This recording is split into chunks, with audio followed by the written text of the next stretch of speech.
This program was produced by Now You Know Media.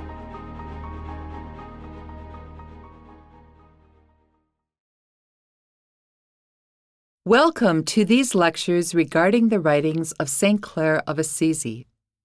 While Clare's writings are often studied as spiritual sources, the goal of this series is to study the spirituality of Clare's writings in their historical context. Clare, for instance, wrote 4 letters to Agnes of Prague. These letters were never meant to be mere spiritual treatises, but are true historical letters. They address current issues that Agnes was facing, and they addressed her approach to these issues. In addition, Clare's form of life for the monastery of San Damiano was written in a climate where the papal approach to women's religious life differed from the religious inspiration of both Clare and Agnes. Clare's form of life resulted from a complex historical working out of these differences. None of us lives our spirituality or works out our spiritual path in a historical vacuum. The same is true for the saints. To understand Clare's writings, it is absolutely essential to place them in historical context. You will find both lecture outlines as well as translations of Clare's writings used in these lectures in the notes for the course. Topic 1 is a general introduction to Clare's writings in historical context. Topic 2 introduces listeners to a general biography of Clare of Assisi and the recipient of her letters, Agnes of Prague. Topics 3 and 4 are a reading and commentary on Clare's first and second letters to Agnes of Prague. Topics 5 and 6 give historical context and then a reading and a commentary on Clare's third letter.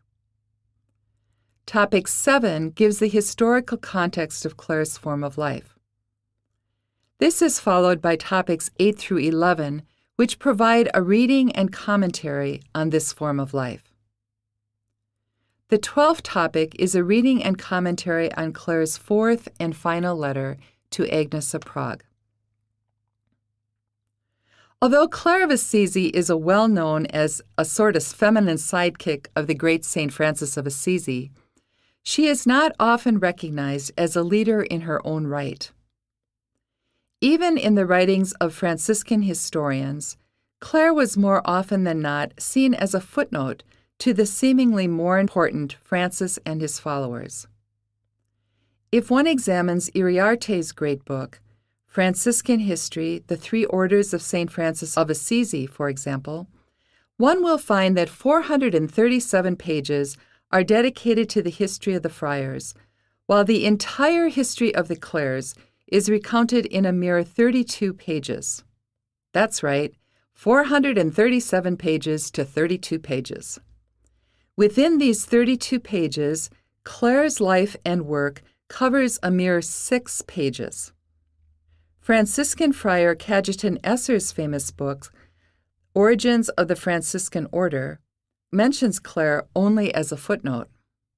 In John Moorman's opus, A History of the Franciscan Order, from its origins to the year 1517, a mere 30 out of 585 pages are dedicated to the entire history of the poor Clares until 1517. So the ratio of pages in Iriarte is 437 to 32, while in Moorman the ratio is 585 to 30. More recently, Debonnet's work, From Intuition to Institution, The Franciscans, develops its thesis regarding the friars' institutionalization with seemingly little awareness of the critical effect that this institutionalization had on the early Franciscan sisters. From these seminal examples, it is perhaps easier to understand Clare's history and literature, why it is so little known. While modern histories have downplayed the role of early Franciscan women, the earliest Franciscans had a very different experience concerning the role of women within the context of the early Franciscan movement. In the earliest days, the brothers went out to preach, to work, and, when work did not provide the needed resources, to beg.